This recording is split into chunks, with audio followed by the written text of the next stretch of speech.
யாவையும் தாமுளவாக்களும் நிலை பெறுத்தலும் நீங்களும் நீங்களா உலகம் யாவையும் தாமுளவாக்களும் நிலை பெறுத்தலும் நீங்களும் நீங்களா அழகிலா விளையாட்டுடையாரவர் அழகிலா விளையாட்டுடையாரவர் தலைவர் அன்னவர்க்கே சரணாங்களே தலைவர் அன்னவர்க்கே சரணாங்களே சரணாங்களே சரணாங்களே.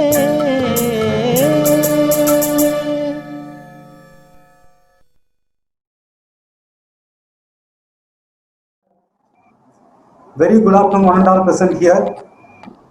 First of all, I would like to express our heartfelt gratitude to the management of our college for allowing and financing this webinar on creating awareness on National Education Policy 2020, organizing by Unnat Bharat Abhiyan of CPA College. I welcome respected President S.V. Subramaniam, respected Vice President P.V. Karupaiya, respected Secretary and Correspondent S. Ramanathan, and respected members of management to this webinar. I am delighted to welcome our energetic principal, Dr. Sivakumar, who has been supporting and presiding this event in every possible way. As a coordinator on behalf of college, I am very much pleased to welcome today's chief guest, Dr. Raja Jabbar Singh, Vice Principal of St. Joseph College of Commerce, Bangalore. Thank you. I am happy to welcome Vice Principal, Dr. S. Balamurugan, who is assisting the development of the college. I extend my greetings and welcome to our esteemed fellow professors, heads of the department, and other college professors, UBA coordinators, office friends, and students who are participating in this event. Before introducing the special speaker of this program, here is a brief description of our college activities in adopted villages through Unnat Bharat Abhiyan. Actually, Unnat Bharat Abhiyan is a flagship program of MHRD of Government of India. They aim to improve the rural people with technologies and scientific information by giving to them by the higher education institution nearby the villages. So, in 2018, we have selected as a participating unit in the Unnat Bharat Abhiyan. So, that day itself we started our activities towards the rural development nearby our college. So, in order to do the rural activities, we have selected most underprivileged, poor and tribal villages such as Mundal, Kottakudi, Kurangani, Muduvakudi and Solayur. So this is the information board was opened by our college president and other members of the management. So these are the board we have erected in our college campus to familiarize the activity to the student, staff and also public. So myself is the coordinator of this program, and also Dr. Mohan Raj and other professors are involving to carry out this activity towards the rural upliftment. So this is the first activity. We have gone to nearby Kurangani village where the Grama Sabha was undertaken. So these are the principal senior professors fellow professors and village participants, government officials, panchayat officials were participated and discussed with their issues. This is the one of the village called Solayur. We visited there and distributed free tree sapling and kitchen gardening plants to the villagers and as well as students. So these are the basic activity carried out in nearby village called Mundal. The students are involving segregating all the informations based on the Unnat Bharat Abhiyan request. So these are the various awareness rallies, cleaning program, and all the activities were carried out in the all adopted villages. Not only cleaning program, also awareness rallies, special camp, NSS special camps were carried out over the adopted villages, and regular activities also used to carried out in the adopted villages. You can see this Kottakudi அரசு பழங்குடியினர் நல உண்டு உறைவிட ஆரம்ப பள்ளி. So these people were given the stationaries and food materials and all. So this is the recent Grama Sabha held at Anagarapatti Panchayat, where we discussed with the village people, village Panchayat people regarding the sanitation, water supply and other hygienic activities. The people are eagerly involved and cooperated very much. Apart from these activities, we used to have a regular discussion with the coordinating institute called Gandhi Gramam Rural Institute, who is the coordinating institute for the southern part of the Tamil Nadu. So Dr. Ravichandran eagerly helped us carry out all the activities. This is the meeting were conducted in our college district level. So apart from these activities, from the beginning itself, the first year student inculcated with rural activities. So this is the last year student induction program, where 700 first year students were given the information about the rural activities and also took them to all the adopted villages.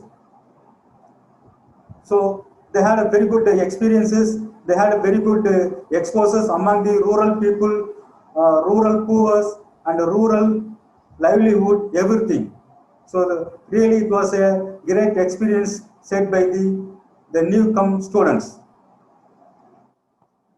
Apart from these activities, we also conduct some environmental activities. Global Climate Strike, September 2019.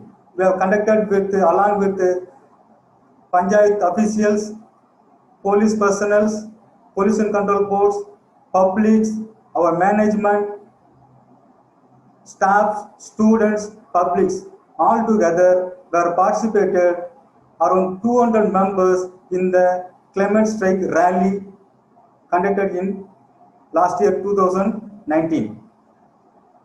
Of course, that day we were come to the college by walk or cycle or mass transport by means of bus. There is no private motorcycle, car and all. So one day we spent our more activity on the environmental concern. So these are the rally participated by the public, students and all the officials. So these are some of the press releases regarding our activities.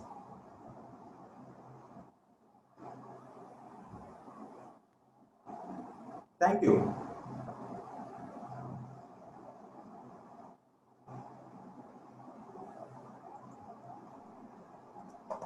So apart from these activities, we also instructed to conduct the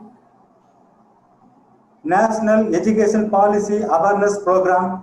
So in such a way, we planned this event to conduct the National Education Policy 2020. For this, we approached the special guest, Dr. Radha Jabasingh, who is very kind enough to come over and address the gathering. So I am very much pleased to introduce Dr. Radha Jabasingh in front of you as a special guest of this session. Dr. Radha Jabasingh is a Vice Principal, Assistant Professor and Research Supervisor at St. Joseph College of Commerce, Bangalore.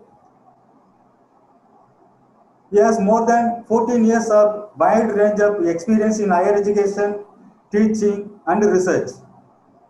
His research and teaching area includes human resource management, organization behavior and research methods. He also co-authored a book on organization behavior and human resource development climate. He is an alumnus of St. Joseph College, Trichy. He is a member of Board of Studies, Board of Examiner of various universities in Karnataka, Andhra Pradesh and Tamil Nadu. He organized several national, international conferences at St. Joseph College of Commerce, Bangalore. He delivered lectures in national and international conferences and seminars. He guided many students in Bangalore University as well as co-guide in Bharathidasan University in the subject of commerce. With this brief introduction of our chief guest, I request our chief guest to take over this session and address the gathering regarding the National Education Policy 2020 Awareness Program. Thank you, sir.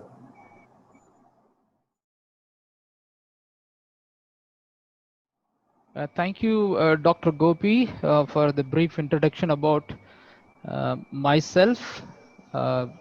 Probably I would say thank you to Professor Dr. Ravichandran for referring me to take this session for CPA College. At the very outset, I would like to thank my college authorities for giving me an opportunity to share my views on National Education Policy 2020. And also, I would like to express my gratitude to the authorities of CPA College, especially principal of this college, for inviting me to share my thoughts on national education policy. So thank you once again for inviting me to share my thoughts on national education policy. Give me a moment, I will share my PPT. Without wasting the time, I have classified my presentation on three categories. One is on a general perspective of national education policy 2020, and I want to focus on two areas. One is on school education, and then another is on higher education is concerned. Since entire audience is connected with the higher education fields, I thought it would be right of opportunity or appropriate time where I can able to express my views on higher education on NEP. Right. So moving on, the higher education policy is one of the very important national education policy is one of the important framework where it will elevate the entire economic acceleration, economic growth of any institution is concerned. So for that reason, if you see the national education policy is concerned, probably where almost after 34 years now, government of India wants to reframe the entire education policy after 1986. Now, after almost 30, 40 years, 36 years, 34 years, now they're announcing probably they're going to implement this national education policy in the 21st century. If you see the major concern of national education policy is concerned, they have classified almost, I can see, we can see almost the entire area, when I say the entire area, irrespective of the school education, irrespective of higher education, they have formulate the entire process and the formulation of the policy is concerned. So one thing is very important that you have to see in this particular policy. They have revamped the entire process. They have revamped the entire process of our national education policy. So what is the main impact of this policy? If you see this main impact of this national education policy is concerned, right from the structure, right from the structure, they want to revamp the entire formulation of the entire policy into the different structure. Say, for example, right from regulation policy, regulation of UGC or AICT, in fact, NECT, any NCERT. Right from the beginning, they want to revamp the entire policy. So that's the reason why, if you see this particular policy, National Education Policy 2020, overall they have revamped the entire process. I can say, I can vouch that is content is concerned. So if you see the latest scenario, or probably the 21st century learners, probably if you go back 80s or 70s or 70s or even for 90s, and if you compare with the latest scenario, that is 21st century scenario, in terms of teaching or in terms of pedagogy is concerned, there are a lot of changes. Massive sea level of changes been taken place in the process of teaching, pedagogy, curriculum development. You can name it, you can call it any field for that matter. You can see in your own eyes there are a lot of changes has been taken place. So that's the reason why this policy, if you see this particular policy, they have given more importance on technology, e-governance, okay, e-learning, open access. There are a number of areas they have streamlined the entire process. Okay. Oh, everyone know the concept of SDG, Sustainable Development Goal is concerned. By 2030, as per the UN's recommendation, as per the UN, United Nations recommendation, as expectation, every country by 2030 they have to achieve 17 goals. So okay, there are 17 goals. Say, for example, among the 17 goals, goal number 4, in fact, there is a concept of Millennium Development Goal, MDG. We have crossed the Millennium Development Goal. Now we're in the process of achieving Sustainable Development Goal. That is nothing but SDG. Okay, there are 17 agenda. There are 17 goals altogether in the Sustainable Development Goal is concerned. Among the 17 goals, one goal speaks about education. It speaks about quality education. Okay, quality education is one of the main agenda of a Sustainable Development Goal. There are a number of sustainable goal agendas, like let's say, for example, hunger-free country. There are a number of agenda: equality, inclusiveness. There are a number of factors involved. There are a number of indicators, number of agenda is involved. So as far as concerned with our SDG is concerned, Sustainable Development Goal is concerned, the fourth goal is mainly pertaining to exclusive or probably exclusively it speaks about education. education in terms of not only primary education but also university education, higher education, college Yes, sir. education is concerned. So more One of second. this, more of, if you see the education What is it? plat. Hello. Sir, once, please use Yes, Tamil sir. also. There are more student participants. They can understand very well. So please use Tamil also. Oh, you want to Tamil also? Yes, yes, yes. Okay. Sorry, sir. Okay, we'll say I'll try to cover it up.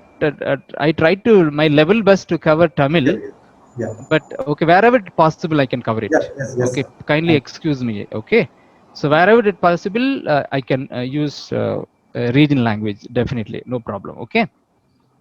Right. So moving on, this particular aspect of sustainable goal. Okay, every country has its own parameter. Every country has its own indicators to evaluate or to assess where they are in terms of achieving quality or in terms of achieving the poverty, reducing the poverty, or in terms of achieving in terms of the business economic acceleration or GDP or GNP is concerned. But as far as since we are focusing on an education field, I want to focus. I want to give some glimpses of our SDG, not SDG. The latest scenario of our Indian education is concerned. You can. This is self-explanatory. You can see this graphical representation of Indian education system, or we can see the graphical representation which will focus exclusively on literature rate or rural area or urban area, disability of people with disability, or gross enrollment ratio of our Indian education, Indian education, probably the children with special needs, how many percentage. We can see the different aspects of graphic statistical data of our Indian statistical data. So if you see the overall growth rate of the global literature rate, almost 86.2 percentage. But when you see the children's remain out of the school, so dropout ratio, okay, dropout ratio of people are not only dropout ratio, but there are a different reason, because of the different reason these children have remained out of the school. They have not seen the school and once in a while. So if you see the growth rate, if you see the children out of remaining out of the school, almost 63.7 percentage, whereas if you see the global literature rate, almost 86.2 percentage. So this is just I want to give you, I want to turn your eyes on this particular aspect of statistical data on that. So why I'm discussing this particular aspects of SDG and Indian context is specifically on education field. Yes, I will discuss about this particular aspect. Say for example, if you see the roadmap, or probably the action plan, the roadmap, how this NEP reached. Just I want to explain this concept, then I'll move forward to the next level. So when with reference to this particular aspect of national education policy is concerned, without education nothing will move. Okay, be it any education for that matter. Okay, right from the school education, right from the primary education until the girl reach to higher education system or university system is concerned, every bit of system in the every bit of education, it's a life learning experience. It's a life learning experience for every child, every children is concerned. So for that, education is the fundamental rights. Even if you see our constitution of Indian constitution, education is the primary fundamental rights. Every child in the world, every child as far as concerned with our Indian constitution is concerned, every child in India have the rights to get a primary education. At least that's the fundamental rights, the fundamental rights of any students or any child is concerned. So education is the foundation of any society, for to reach out the greater improvement, accelerating any economy is concerned. So be it transformation of youth from one level to another level, but the fundamental rights, the fundamental aspect of education is very, very important. That's what the education is all about it. But when with reference to this particular aspect of higher education policy is concerned, in fact, I've already explained about this NEP, this education policy.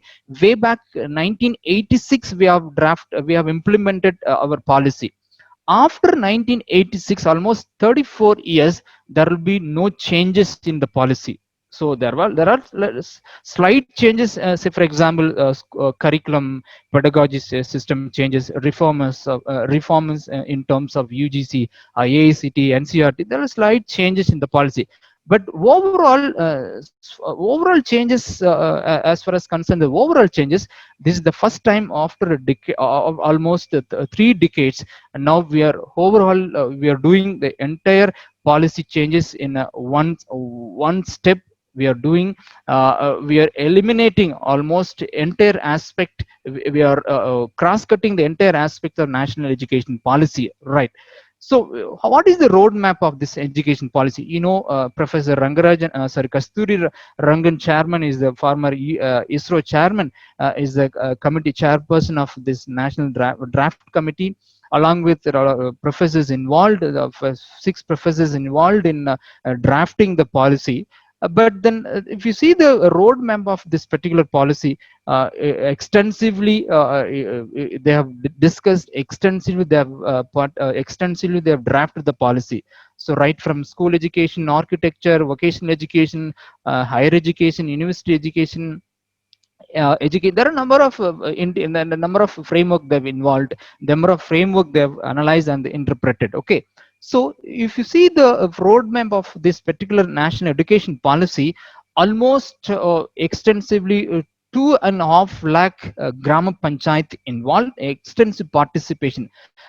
This data I have derived from NEP, derived from an MHRD MHRD website and a UGC website. Okay, data. I am not giving my own data. This is a representation, is a statistical data which I have derived, which I have collected from the various reports of Government of India, especially Ministry of Education. Okay, MHRD is concerned.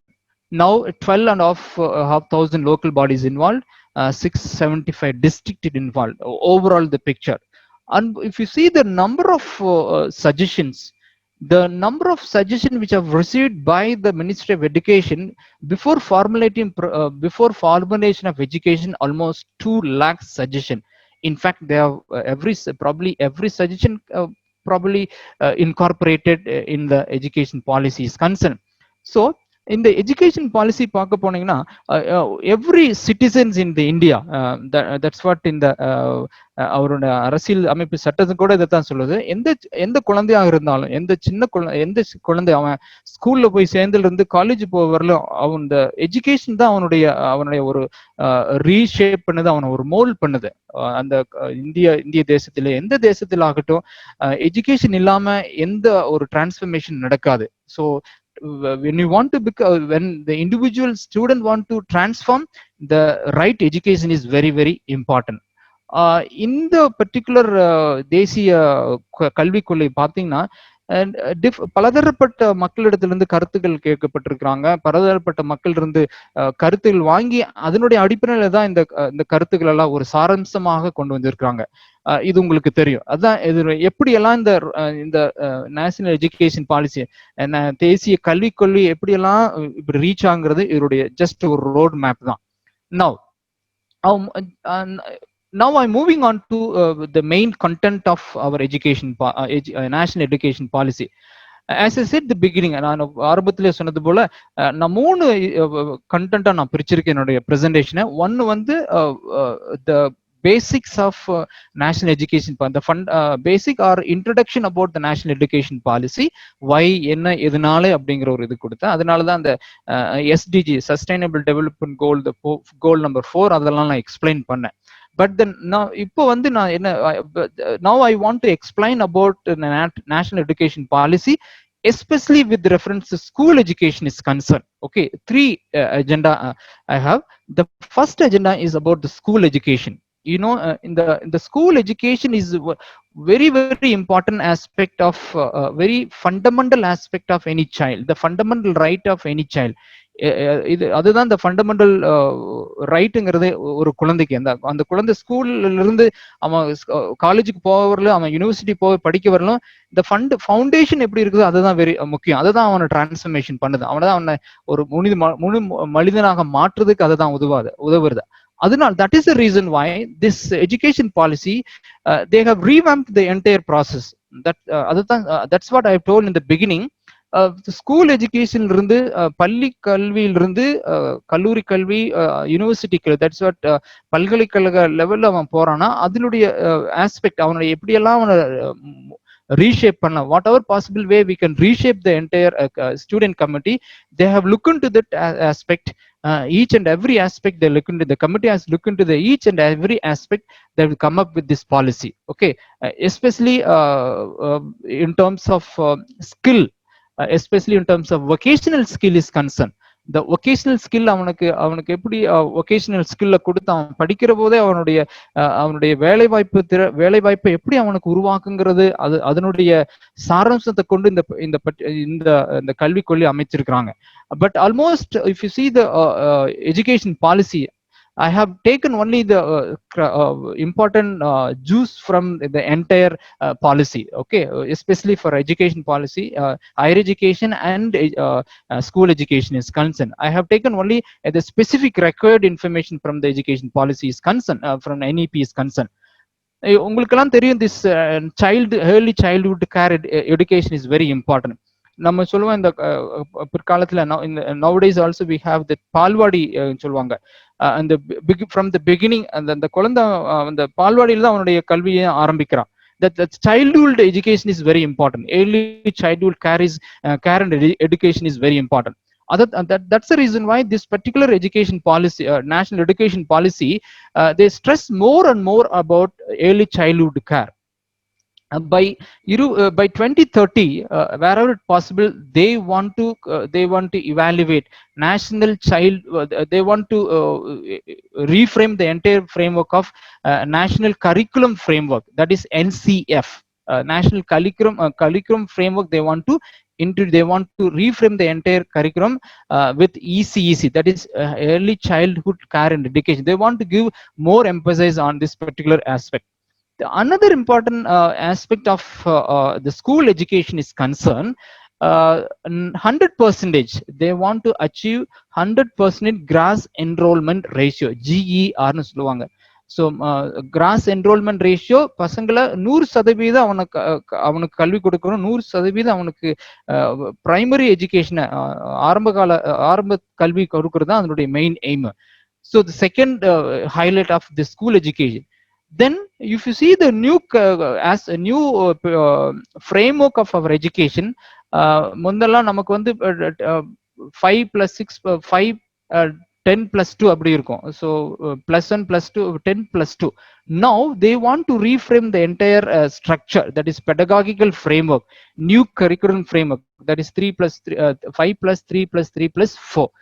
They want to eliminate, now they want to replace this particular aspect, 5+3+3+4, replacing 10+2. The +1 +2 the concept வந்து they want to remove that. So that's the reason why in between in the 5+3+3+4 அந்த frameworkல படிக்கிற போது they want to focus on the vocational stream. They want to introduce more of employability skill, more of employment vocational skill. They want to introduce at the school level itself. Okay, that's a very important thing. And also this is one of the best welcoming note of this national education policy, where right from the schooling itself, wherever possible, where you can teach them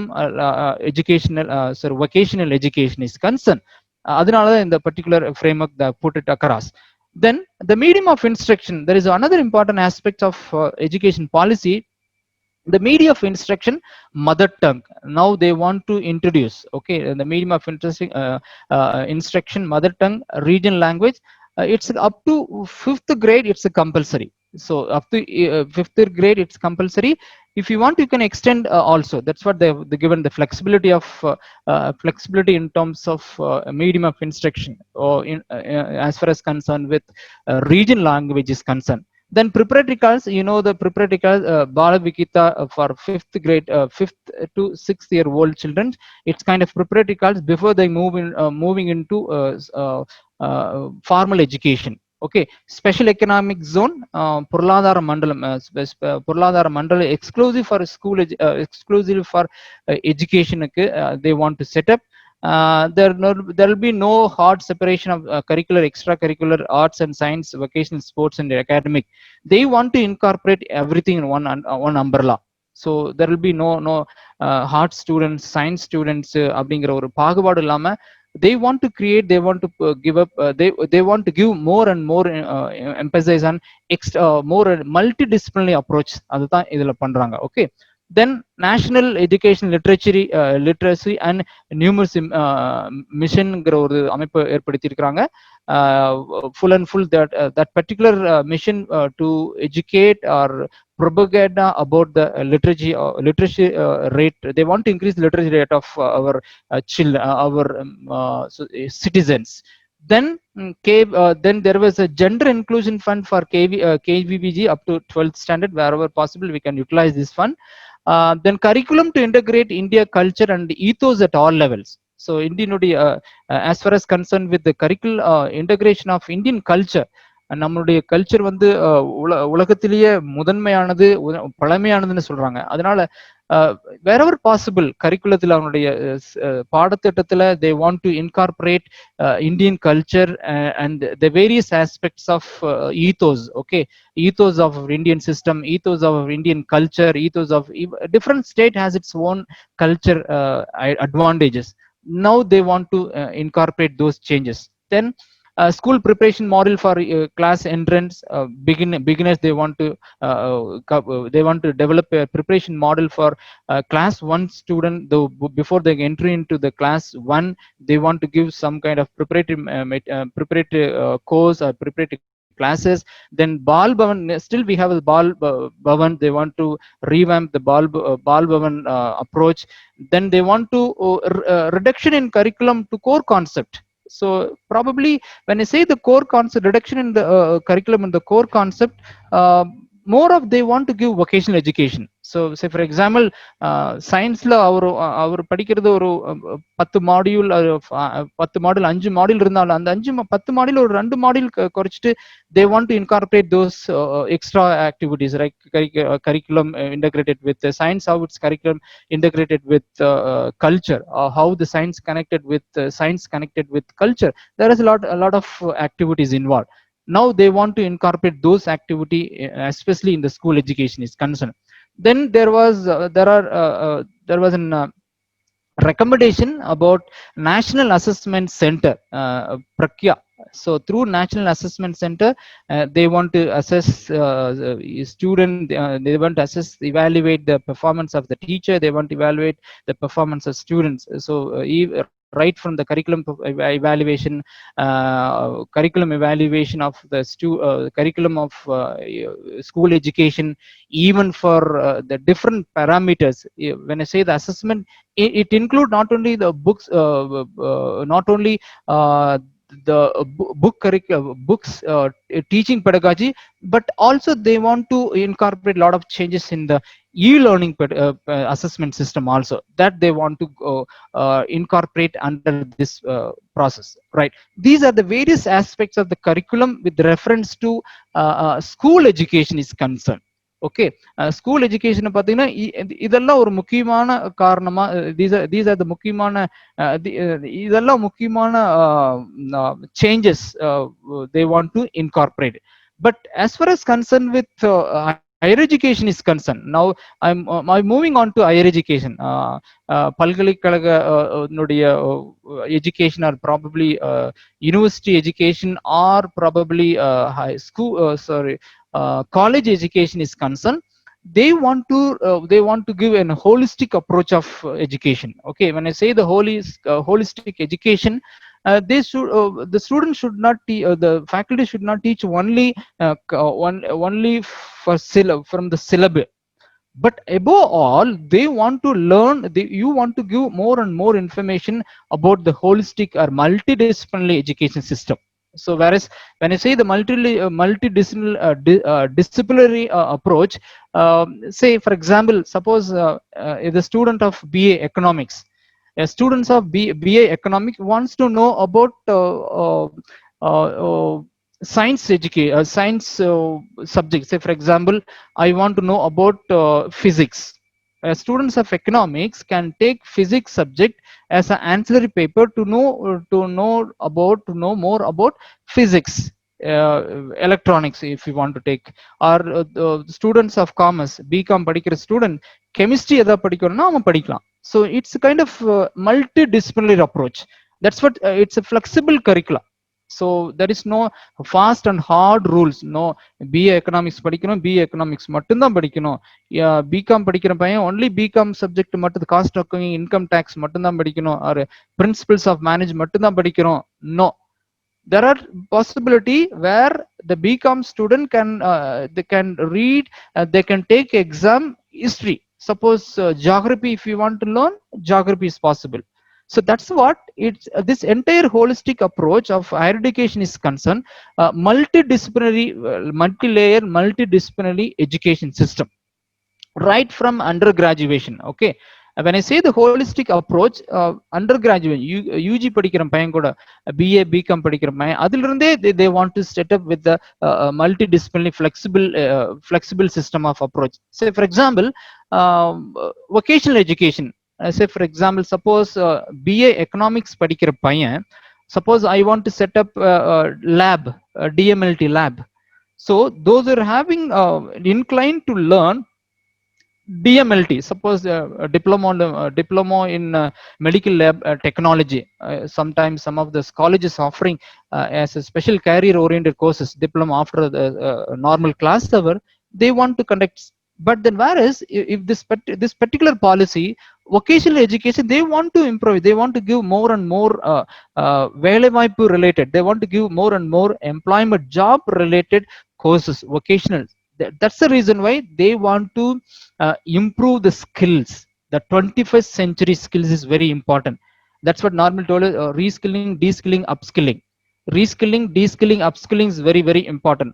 ஒரு skill படிச்சு ஒரு ஒரு ஒரு ஒரு தகுதி, ஒரு skill இருக்குதுன்னா அந்த ஸ்கில்ல சப்போஸ் டிஎம்எல்டி படிச்ச பையன் இன்னும் அட்வான்ஸா அந்த அட்வான்ஸ் லெவல் டிஎம்எல்டி கோர்ஸ் பண்ணணுமா, that's what upskilling, deskilling, reskilling. Again and again they want to improvise the respective area. That's what this particular this national education policies speaks about. So now there is now as far as concerned with the latest, the present scenario of our education system, higher education system is concerned, there is no multiple entry, multiple exit. BCom படிக்கிற பையன் BCom join பண்ணானா 2010ல 2020ல join பண்ணானா 2023ல அவனுடைய course முடிஞ்சிடும். அவன் pass பண்றானோ pass பண்ணலையோ, the completion of the course period is over by 2023.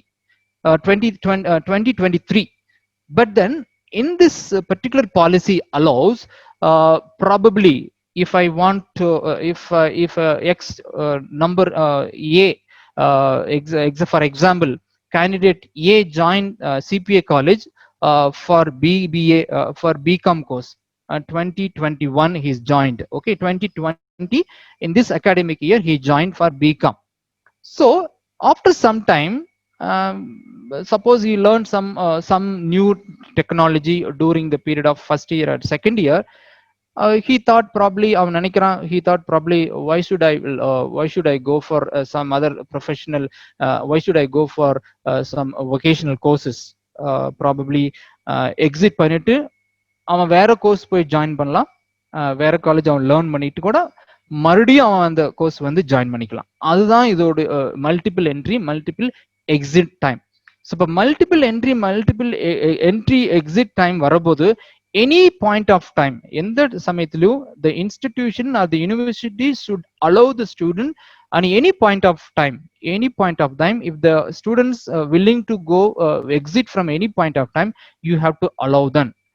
But when you allow the students multiple entry and exit system, they have given three multiple layers. Okay, for instance, first இயர்லாம் நான் முடிச்சுட்டு போயிட்டேன்னா, BCom படிக்கிற பையன் first year முடிச்சுட்டு போயிட்டேன்னா அவனுக்கு certificate programme, அவன் there eligible, that particular student is eligible for certificate programme. No, I want to study first year, that particular student is completed first year and then got certificate course, certificate. Okay, again he exit, again he wants to rejoin the same course after first year.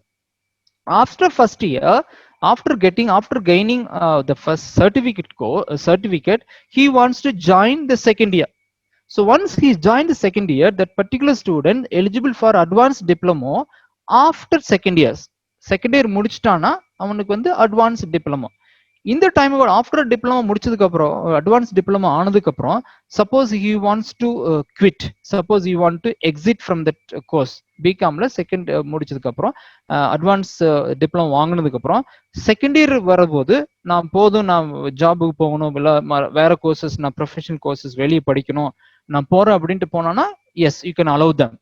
So அது advanced diploma, once you advanced diploma gaining advanced diploma or certificate after second year, third year, suppose if you want to rejoin, you can rejoin it. Then after 3 years, after the year, that fellow is eligible, that student is eligible to get Bachelor of Commerce degree. Okay, that is what this particular aspects of exit and multiple entry, multiple exit and entry points with appropriate system. Okay, when there is one more option they've given, bachelor after fourth year, suppose again that particular student wants to continue with the fourth year, now they introducing undergraduation program. Now as per the education policy, UG program can be 3 years of UG program or 4 years of UG program. So you can offer 3 years BCom or you can offer 4 years BCom. When you offer 4 years BCom, that particular student can enjoy, the particular student can get the degree, bachelor degree, Bachelor of Commerce with research after 4 years. So that's what the idea of this multiple entry exit degree. Okay, multiple entry entry exit point of degree program. Okay, so I think you got the point of multiple entry and multiple exit. Then UG program, nowadays what happened, nowadays as for the UGC norms, now UG program, normally UG duration is 2 years, now they cut short into 1 year. So even either your UG program would be 1 year or 2 years. So it depends on the content of your delivery, the syllabi or curriculum of your degree. This is another important welcoming note of multidisciplinary approach. Okay, integrated 5 years, yes, possible. Integrated of 5 years program with BCom and MCom. Suppose integrated, you can offer 5 years integrated degree. But one more thing, MPhil degree is discontinued. Okay, there will be no MPhil degree in higher education system is concerned. Right, this is all about the entry exit, the holistic approach or multidisciplinary approach of our higher education policy is concerned. Right, the next one is very important aspect of new ABC. Is nothing but this ABC is nothing but academic bank of credit.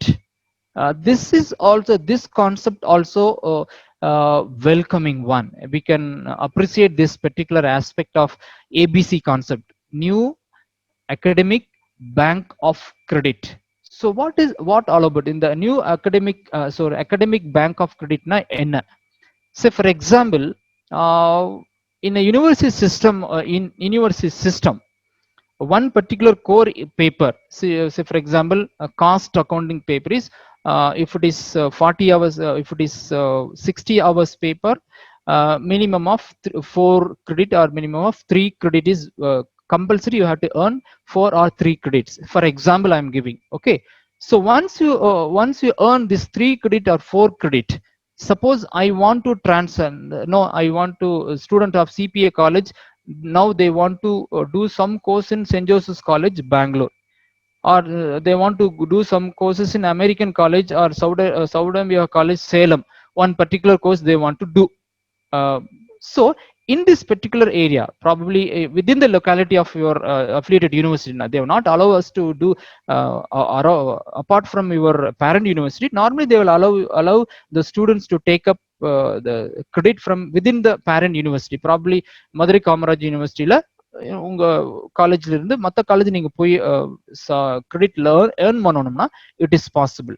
Okay, அந்த காலேஜில் என்ன degree என்ன credit earn பண்ணீங்களோ அந்த degree வந்து இந்த particular அந்த credit வந்து whatever credit that you have earn from this particular course, particular institution, it will be counted, it will be stored in this particular bank, that is academic bank of credit, wherever it possible, whenever it possible. Say for example, at the time of your final degree awarded, now they will count your degree earn your credit earned from other colleges, other university. This is the best way.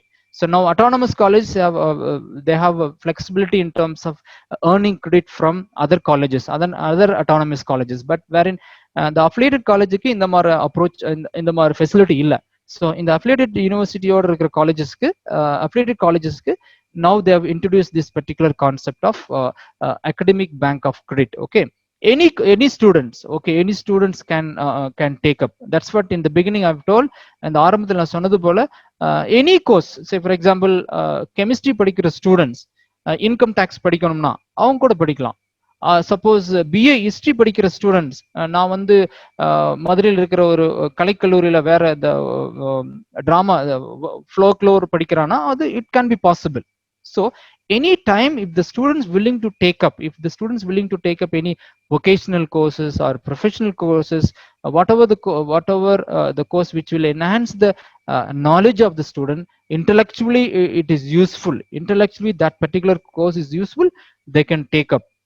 This is the one of the very important aspect of concept of bank, academic bank of credit. Okay, this is one. Then second, multidisciplinary education and research university. Now they have bifurcated into different layers of universities. Okay, teaching university, only undergraduation university, UG மட்டும் சொல்லி கொடுக்கிற college, only their focus is only teaching மட்டும்தான். அந்த காலேஜில் there is no opportunity for research. Okay, the second layer, they want to conduct a degree, they want to earn research also. There is a multiple university education, okay, wherein they can focus mainly on research areas. எப்படி நம்ம யூனிவர்சிட்டிஸ்லாம் இருக்கா அதே மாதிரி. The third layer, they can award degree. So third layer of institution, autonomous colleges, autonomous university, they are allowed to award degrees also, and that is also welcoming concept of this particular layer of national education policy. The multidisciplinary education research university maroon சொல்றாங்க. அதுல வந்து on par with IIT சென்னையில் இருக்கு, IIT பாம்பேல இருக்கு, IIT Delhi இருக்கு, Indian Institute of science பெங்களூர்ல இருக்கு. இந்த மாதிரி இருக்கு இந்தியன் இன்ஸ்டிடியூட் ஆஃப் மேனேஜ்மெண்ட், அது MBA ரிலேட்டடா. அதுக்கு ஈக்குவலா அந்த ஈக்குவலா ஒரு சில ஒரு மல்டி டிசிப்ளினரி எஜுகேஷனை வந்து குளோபல் ஸ்டாண்டர்ட கொடுக்கறதுக்காக ஒரு கான்செப்ட் உருவாக்கியிருக்காங்க. அதாவது multi disciplinary education and research university MERUs. Okay, and par with IIT, and par with IIM, and par with IIC. So இதை வந்து ஒரு மாடலா அதே மாடல் ரெப்ளிகேட் பண்றதுக்காக தான் இதை மல்டி எஜுகேஷன் ரிசர்ச் யூனிவர்சிட்டி போடுறாங்க. Number one. Next one is national research foundation. இது வந்து எக்ஸ்க்ளூசிவ்லி இந்த ஆராய்ச்சி சம்பந்தப்பட்டவங்களுக்கு உதவுவதற்காக national research foundation. It will be created. It's a apex body. It's a standalone foundation exclusively to promote research culture in the institution. Research culture in the higher education field is concerned. Suppose science, suppose botany, suppose in the field of chemistry, you want to do, you want to carry out, even for students as well as faculty members, they want to do some kind of serious serious societal problem, you want to analysis, it's possible. You want to take up some research, this research foundation, national NRF, National Research Foundation, will help the students as well as the faculty member to carry out the various kinds of research activity. This is about the new structure of multidisciplinary and the new structure of research related activity and new structure of academic credit transfer with one institution to another institution, with multiple layers, okay, vocational, professional, and intellectual requirement. Wherever possible, we can use it. Now, moving on to the regulatory regulation framework. Moving on to the particular aspect of regulatory framework, now we have a different setup, right? We have for higher education institution, the nodal authorities as of now, UGC, so University Grants Commission, UGC. Then if you see AIC, technical education பார்த்தீங்கன்னா, All India Institute of Technical Education, AICTE. Then we have Medical Council of India, MCA, Medical Council of India. Now we have Bar Council of India. There are different bodies, there are different educational regulatory bodies. So to streamline the entire regulatory body under one umbrella, எல்லா regulatory body except medical, legal, so that is Bar Council of India, okay, BCI or MCI, Medical Council of India, excluding these two important areas where the medical and legal education. Now as per the recommendation of National Education Policy, now they want to set up a commission called HECI, okay, HECI, that is Higher Education Commission of India. Okay, the Higher Education Commission of India, the overall structure of entire higher education in Indian context. This particular commission is going to evaluate. This commission is the apex body, upper body of higher education system in India. Below that, since this is the apex body, they want to they have bifurcated into four vertical, four dimension or four verticals. So when I say the vertical, let's say one, the particular agent. Now higher education field, higher education is concerned, as I said the beginning, நான் முன்னாடி சொன்னதுனால university பல்கலைக்கழக மானிய குழு the பல்கலைக்கழக மானிய குழு தான் அப்பர் பாடி, வேர் எந்த எஜுகேஷன் இருந்தாலும், higher education especially autonomous colleges இருந்தாலும், அஃபிலியேட்டட் காலேஜஸ் அந்த யூனிவர்சிட்டியா இருந்தாலும், that is the only apex body in India to oversee the entire structure of our higher education system, be it policy framework பண்ணலாம், regulatory framework, any appointment, anything related to the policy formulation, funding, anything related to higher education field. We have only one authority, is the UGC. Now they want to bifurcate the entire process into four category. Then they have bifurcated again, they have identified the four layers, the four verticals. These four verticals, one is exclusively for academic governance and regulations. So how this UGC is now doing, the same duty this particular agent will do, the particular council will take care, that is National Higher Education Regulatory Council, NHERC. This agents, this particular council focus only academic governance and regulations. So whatever work that now UG is doing, the same thing will replicate this particular agent, okay, this particular council. The second layer, the second vertical, general education, okay, general education council for standard setting, general education for standard settings. Say for example, norms and regulation for social responsibility.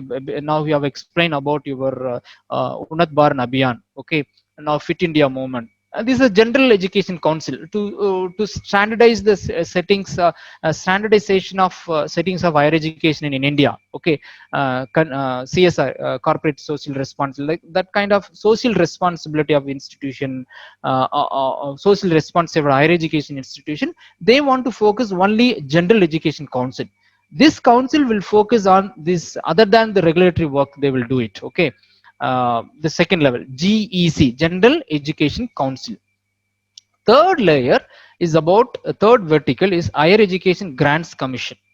So the Higher Education Grants Commission duty is only to look into that grants funding, college funds கொடுக்கிறது, research funds கொடுக்கிறது, academic related funds, என்ன fund, all together whatever funds you want, whatever privileges, whatever funds you want to expect from the government, UGC.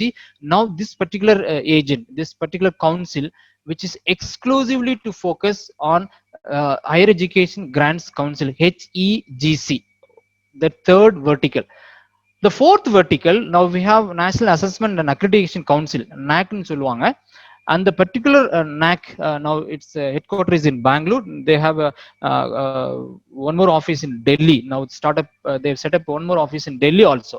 Now we have National Assessment and Accreditation Council. Now they have not changed any concept at the overview of the policy overview of the NAC Accreditation Council. They have just changed the name, National Accreditation Council for Accreditation. That's all. NAC, now NAC, National Accreditation Council. These are the these are the four verticals which is governed under the umbrella of National Education Commission of India. So probably this commission will look into these four vertical, will look into this fundamental concept, fundamental process of each areas, be it governance or standard setting or probably funding or probably accreditation process. Okay, so this will it applicable to all in the process? எல்லாத்துக்கும் applicable ஆகுமா? Yes. Even private sector university, deemed university, private university, affiliated colleges, autonomous colleges, எல்லா காலேஜுக்கும் இந்த framework தான் இருப்பாங்க. Okay, they have to work under this, they have to obey the norms and regulation of this particular layers, this particular verticals. This is I think this is one of the to minimize the burdens, probably to minimize the administrative due to administrative reason, to minimize the burden of various administration burden of UGC or ACT. They want to conform with this, they want to set up these four verticals. Okay, they're the regulatory framework. Then another important aspects of institution is concerned. You know, higher education is very important, very important component. Education itself very important component, where they want to transform the entire transform the entire country. Okay, for transformation of country, for transformation of education or transformation of the entire country in the right perspective, in the right direction. Now that's what I told in the beginning. They have identified the three layers. Okay, one thing they have identified, they have emphasized, they entire, if you see the entire national education policy, they keep on emphasizing, they keep on stressing upon two areas. That is, one is skill, the second one is multidisciplinary. Skill is very important, multidisciplinary approach is very important. So that's the reason why they have identified three spectrum of institution. Okay, three spectrum of institution. One is very importantly higher education institution, which is focused on is exclusive on research. Okay, research intensive university. So for example, if you take example of IIT Delhi or IIT Madras, and now they're doing it mixing both teaching and research. No, now they want to focus, if IIT Madras is only for research intensive, the Madurai Kamarajar University only for extensively for research, means they focus only extensive research, the social research, extensively research. Okay, now first spectrum. The second spectrum, where teaching intensive university, so there is no chances for doing research. the main purpose of this teaching intensive university is they have to teach mainly, they have to concentrate mainly on teaching. When I say the teaching, they can use different means and variety of pedagogy. They can do different best practices in terms of teaching, transforming knowledge, transforming education, transforming the entire university with a different setup of teaching. So that's the reason why they have identified only teaching intensive university, no more business of research. So second layer. Third layer is autonomous degree granting colleges. Probably after some time, probably CPA college, maybe autonomous college. They will allow you to degree awarding colleges. No need to go to Madurai Kamarajar University to seek permission for granting a degree. Now the autonomous degree granting colleges. So these are the three layers of spectrum of higher education system of institution. Okay, number one. Now more of autonomous தன்னாட்சி அமைப்பு கல்லூரிகள் அதான் சொல்றாங்க தன்னாட்சி அமைப்பு they'll give more and more priority for autonomous granting of autonomous. So if it is more than 15 years, if the college is more than 15 years, you can get a privilege where the government allows you to get an autonomous status for establishment of autonomous college status. So this is another point where I want to mention. There is a greater opportunity. Colleges like CPA, you have a great history, but still you can apply for autonomous status. So shortly, once the once NEP is implemented phase manner, probably you may get, definitely you will get autonomous status for CPA college as well. Colleges like this yours probably definitely will get autonomous status. This is another important aspect of autonomous, okay, higher education system. Then coming to teacher education. So if you see the teacher education framework, they want to develop a comprehensive setup of national curriculum framework for teacher education, NCFTE. By 2021 they want to formulate, they want to reframe the NCT, National Council of Teacher Education, National Council of Teacher Education Research and Training. Now probably they will replace the entire system into one umbrella, National Curriculum Framework for Teacher Education by 2021. By 2030, now the minimum degree requirement for teaching will be 4 years integrated degree. Now you can see there are number of colleges, B.Ed colleges, mushrooming of colleges. Wherever you can see there are number of colleges. Because of that, we have exclusive university for teachers education, Tamil Nadu Teachers Education University, which is in Chennai. So if you see this setup, if you see the setup of teachers education system, I think this is the right time we want to reframe the entire system of teacher education. Okay, that's the reason why I think already some of the university, they have already started introducing the 4 years integrated degree program. I think early that's a 2 years degree program, B.Ed. Now compulsory 3 years degree program. This is about teacher education is concerned. There are a lot of new changes, a lot of new initiatives. Then mentoring missions, and the mentoring missions is very important. We should appreciate these efforts. So when I say the appreciate of these efforts, probably retired professors, senior professor, retired professors from national important institution. Normally a national important institution na IIT, IIM, IISc, NITs work panna. These are the national important institutions where the largely these professors working with this institution, they after their retirement also they will make use of their services. அதனாலதான் the mentoring mission ஒரு concept உருவாக்கியிருக்காங்க. The retired professors from the different universities, retired professors from the national important universities, they're in the pool. Those people are in the one pool of researcher or pool of mentors, where they can able to mentor your colleges, mentor not only your colleges but also basically they want to mentor the teaching Indian languages, Indian languages. So இப்போ சமீபத்துல பாத்தீங்கன்னா Indian லாங்குவேஜஸ்னுடைய கான்செப்டே அழிஞ்சிட்டு இருக்குன்னு சொல்றாங்க. அதனால நம்மளுடைய ஆய்வுகள் தெரிவிக்க அதனாலதான். But they want to give more and more important on Indian languages. They want to promote. Okay, they want to promote the professional way of promoting Indian languages. So that's the reason why this mentor mission. Probably if you want to, if IIT professors want to mentor CPA college, or probably NIT National Institute of Technology Trichy professors, retired professors, those are in the service, they want to mentor your college, mentoring your not only for Indian language but also mentoring your college to reach out the next level. Probably they will give, they will offer professional support to your teachers or student, to equip, how to equip or how to develop your college, how to develop your pedagogy, how to develop your student skills. Like that, there are number of indicators, number of parameters they have identified.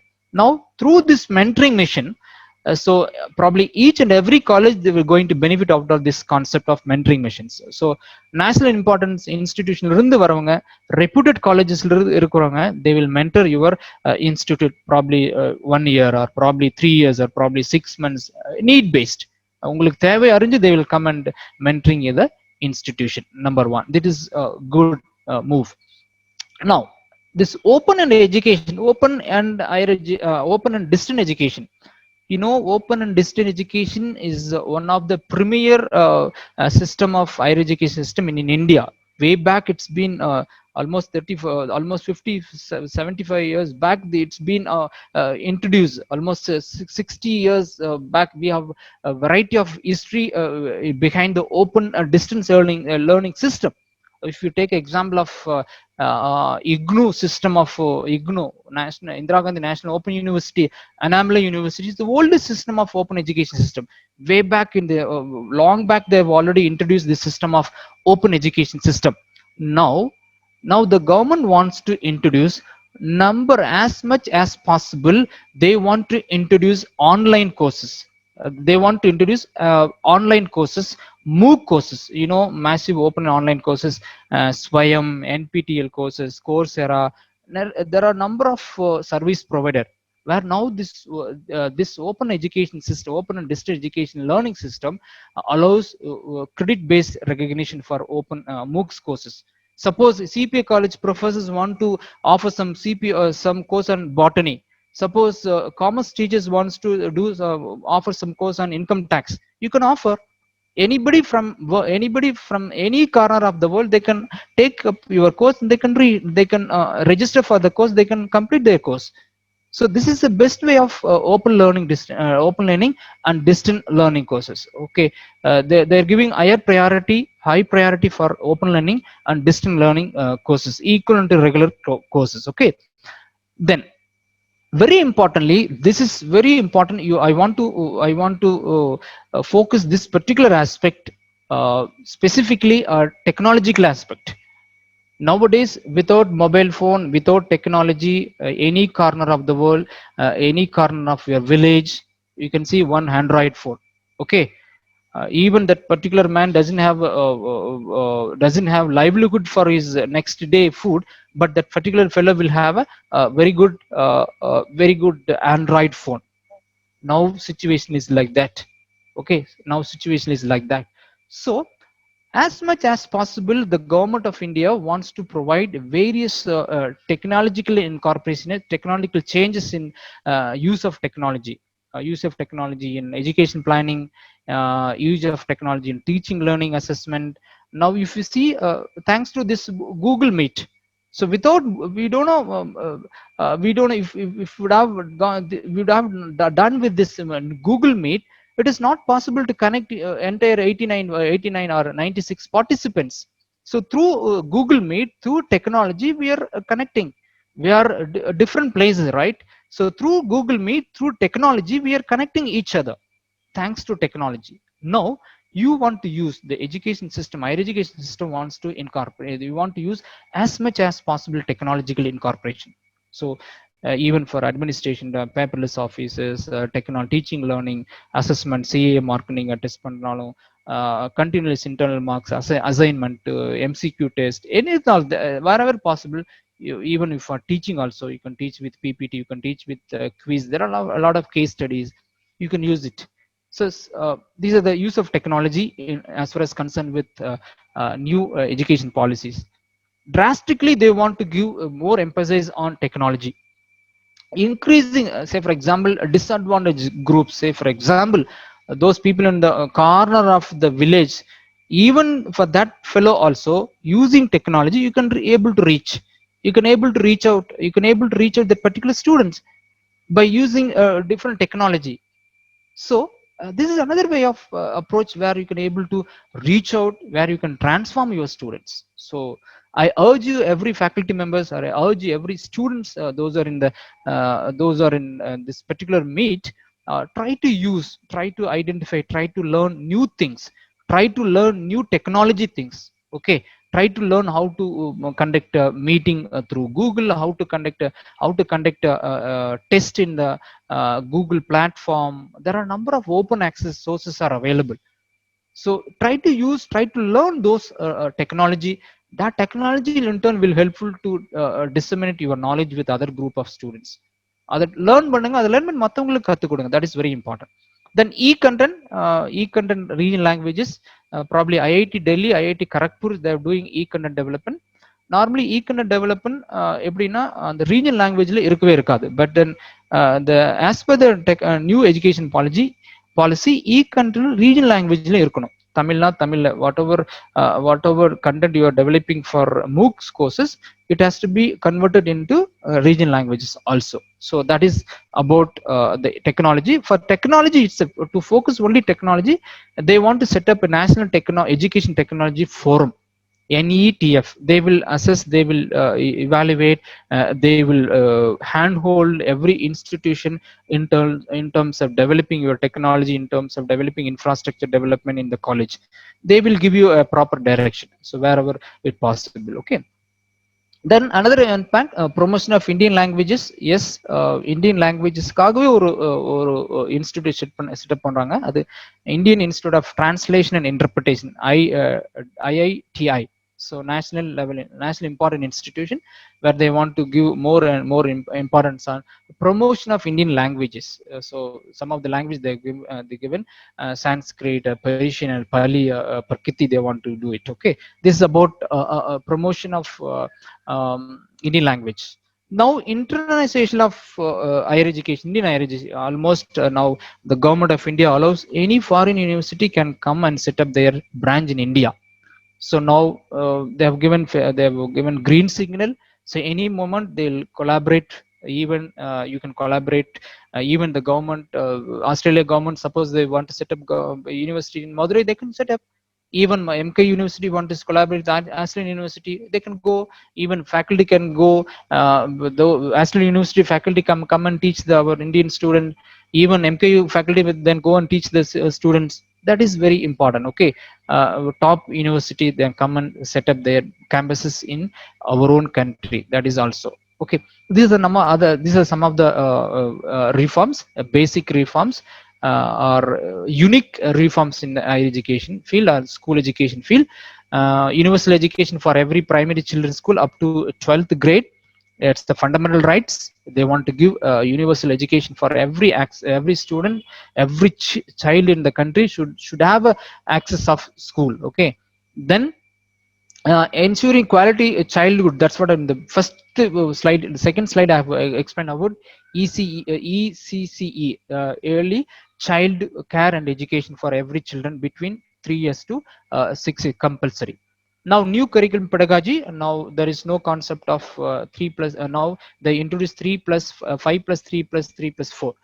They want to replace the plus 2 concept. Plus 2 concept is replacing. Okay. Now the entire system of higher education system, online disclosure. So at one click, any point of time, you want to know about IIT professors detail, or those who are working with any university, you want to know about their partnership, or you want to know about their salary. Everything should be transparent. That's what online self disclosure, transparent based approval system, inspection, everything should be in online. Okay, even now NAC visit, probably if you want to go NAC visit, after 5 years, after 10 years, there will be no NAC visit, physical visit.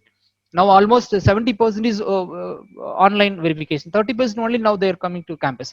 Now probably they will fix, they will eliminate those 30% also. Now they want to do it through online. So some of the process, the integration of humanities and arts and science with science, technology, engineering, and mathematics, that is STEM.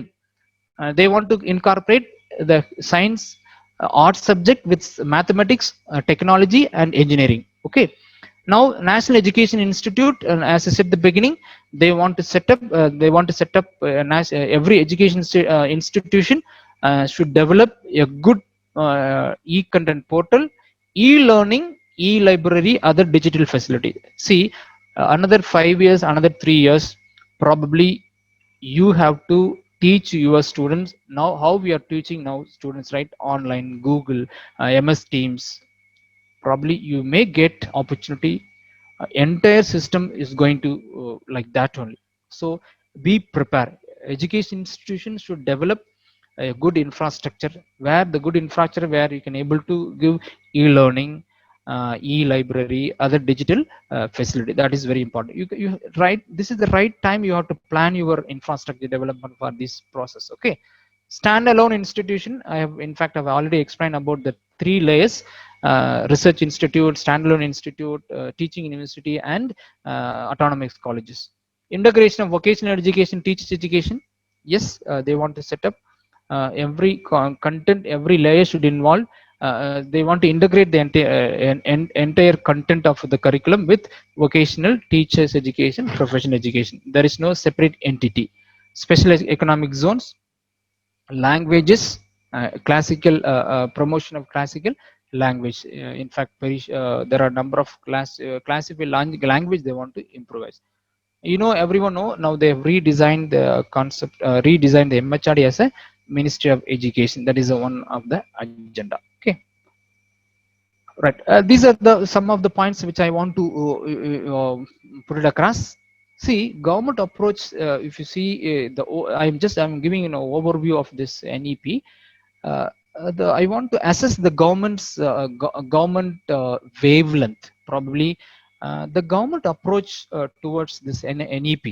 So the synchronization of synchronization of the government approach, this NEP, probably to inculcate the culture of innovativeness, culture of flexibility, and culture of open curriculum. That's what, if you see my presentation right from the beginning, I have keep on using the word multidisciplinary, innovation, flexibility.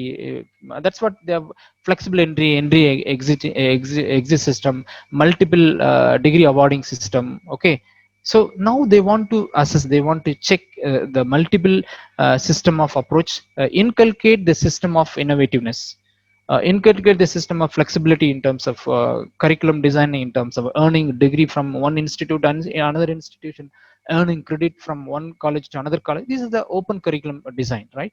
The second one, very importantly, as far as concerned with my understanding of NEP, National Education Policy is concerned, நான் என்ன இதுல இந்த NEP National தேசிய கல்விக் கொள்கை எடுத்துனா, 3 things that I can focus on, that I can vouch from this National Education Policy. One is holistic education and multidisciplinary education system and innovativeness.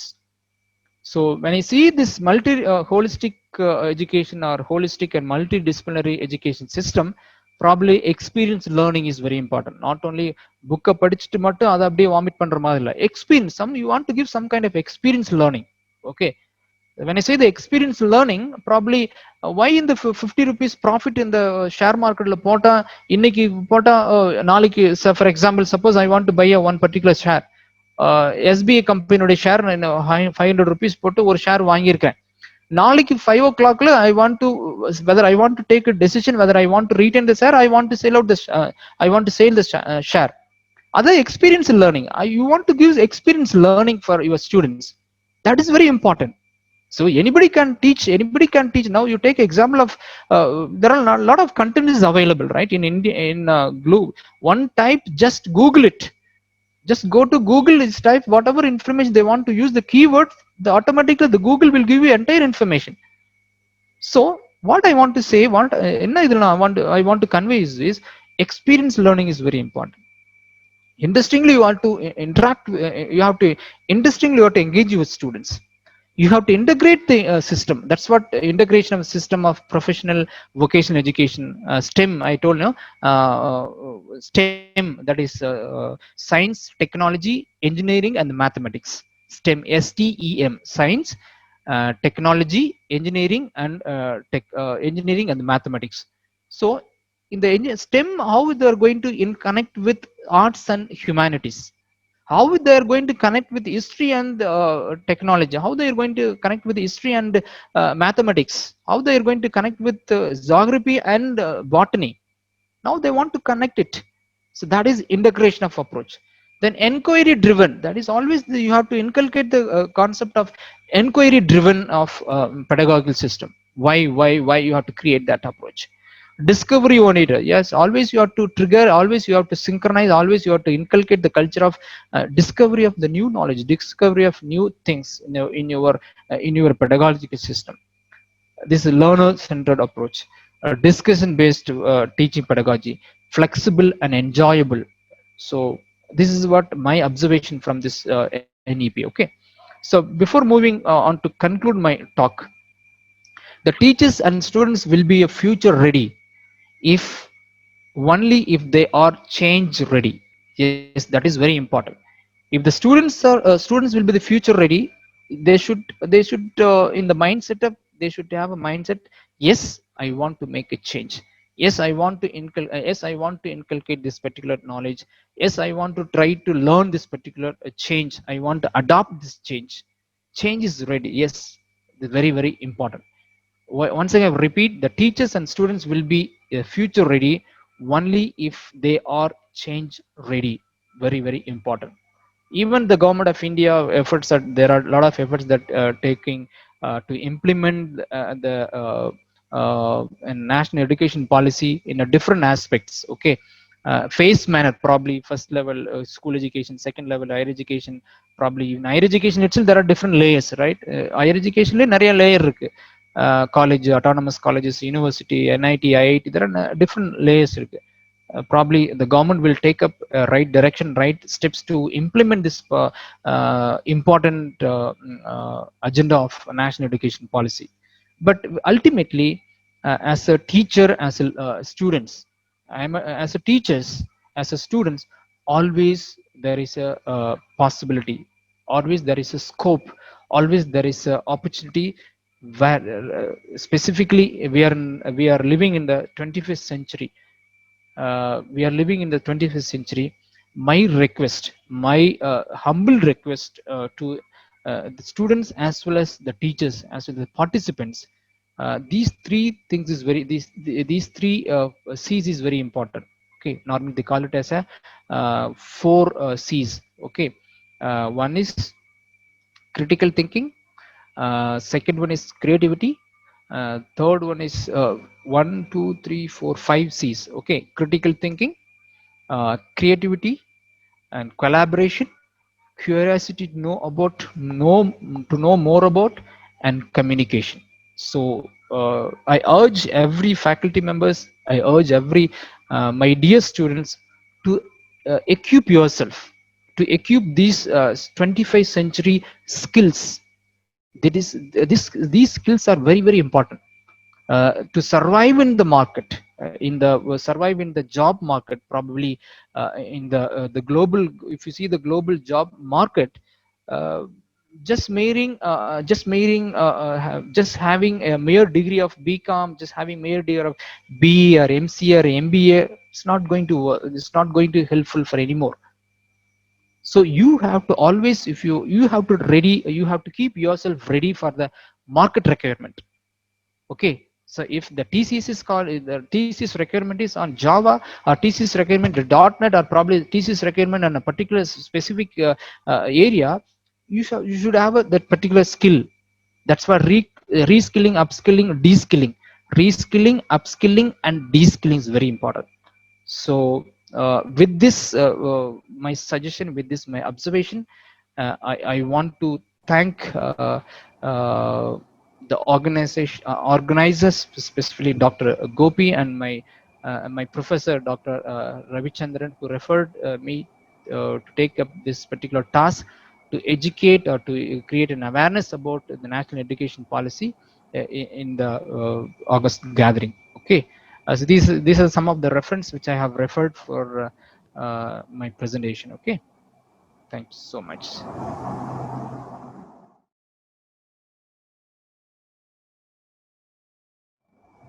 அனைவருக்கும் மாலை வணக்கம். இந்த நிகழ்வை நடத்துவதற்கு உற்சாகப்படுத்தி அனுமதி அளித்த ஏழை விவசாயிகள் சங்க கல்லூரிக்கு மிகப்பெரிய நன்றி. எங்கள் கல்லூரி தமிழ்நாட்டிலேயே ஒரு உன்னதமான கல்லூரி, only education institution in India run by Planters Association. Only Planters, Cardamom Planters, run by institution called Cardamom Planters Association College. Okay, so I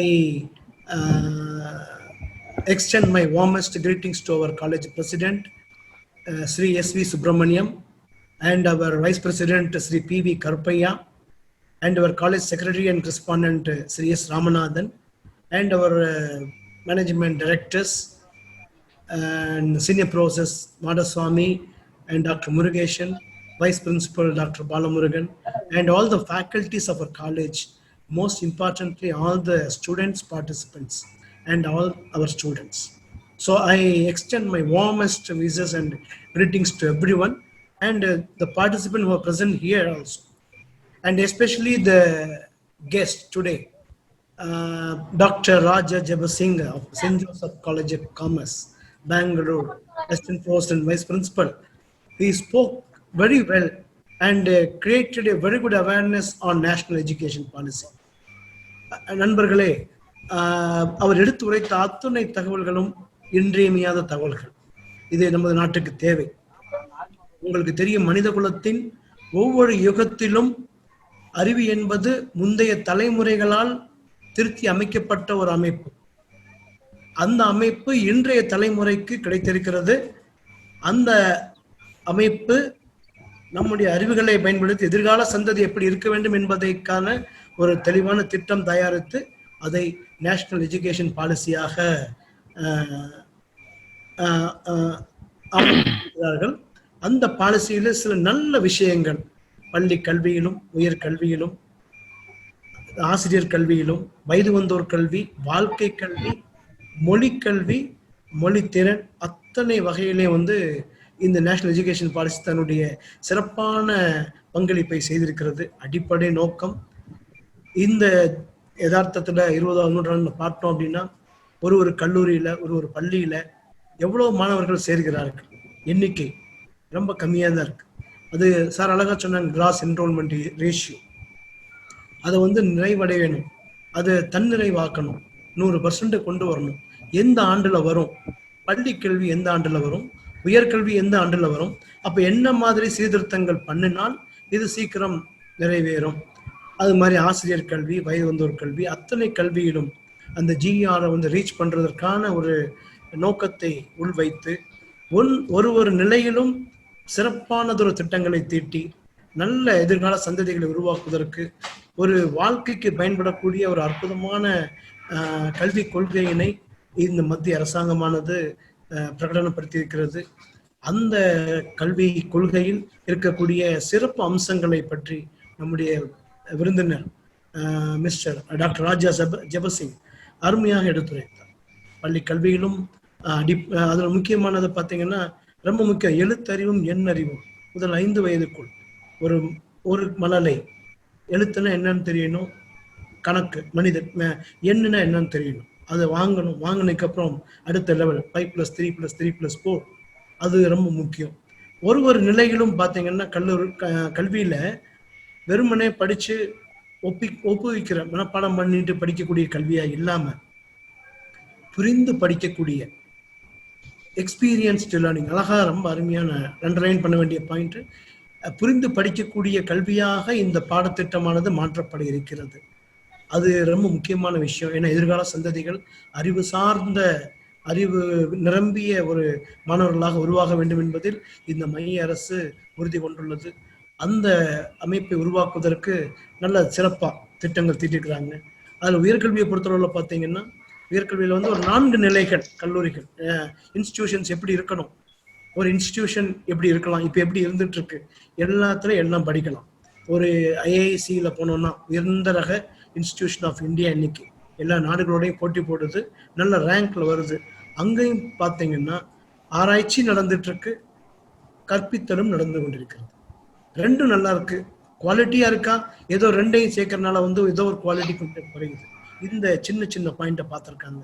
அப்போ அவங்க என்ன பண்ணிருக்காங்க, ஆராய்ச்சிக்கு என்றே அற்புதமான ஒரு அனைத்து நாடுகளுடன் போட்டி போடக்கூடிய வகையில் ஒரு ஆராய்ச்சியை உருவாக்கி அதற்கான இன்ஸ்டிடியூஷன் உருவாக்குவதற்காக ஒரு கொள்கை, ஆராய்ச்சிக்கான ஒரு இன்ஸ்டிடியூஷன், சில இன்ஸ்டிடியூஷன் கற்பித்தலுக்கான இன்ஸ்டிடியூஷன், அதுல கொஞ்சம் ஆராய்ச்சியும் இருக்கலாம், அந்த மாதிரி இன்ஸ்டிடியூஷன். அதுக்கப்புறம் கற்பித்தலுக்காகவே சில இன்ஸ்டிடியூஷன்ஸ். அதுக்கப்புறம் இந்த இன்ஸ்டிடியூஷன்ஸ் இருக்கக்கூடிய ஆசிரியர்கள் அவருடைய மேம்பாடு அடைவதற்காக, அவங்களுடைய எஜுகேஷனை வந்து சீர்திருத்துவதற்காக அதற்கான ஒரு தனி அமைப்பு. இது மட்டும் இல்லாம ஸ்கில் பேஸ்ட் எஜுகேஷன், வொகேஷனலைசேஷன், அந்த பார்ட்ல வந்து ஸ்கில் பேஸ்ட் எஜுகேஷன்ல நிறைய பார்ட்டுகள் இன்ட்ரோடியூஸ் பண்ணியிருக்காங்க. நாட் ஒன்லி தட், அடல்ட் எஜுகேஷன்லையுமே எல்லாத்துலேயுமே அந்த கிராஸ் என்ரோல்மெண்ட் ரேஷியோ வந்து எப்போ ரீச் பண்ண முடியும் அப்படின்னு ஒரு டார்கெட்டே கொடுத்துருக்காங்க. அந்த டார்கெட்டை வந்து ரீச் பண்ற மாதிரியான சில சீர்திருத்தங்களை இந்த அமைப்பான உருவாக்கியிருக்கு.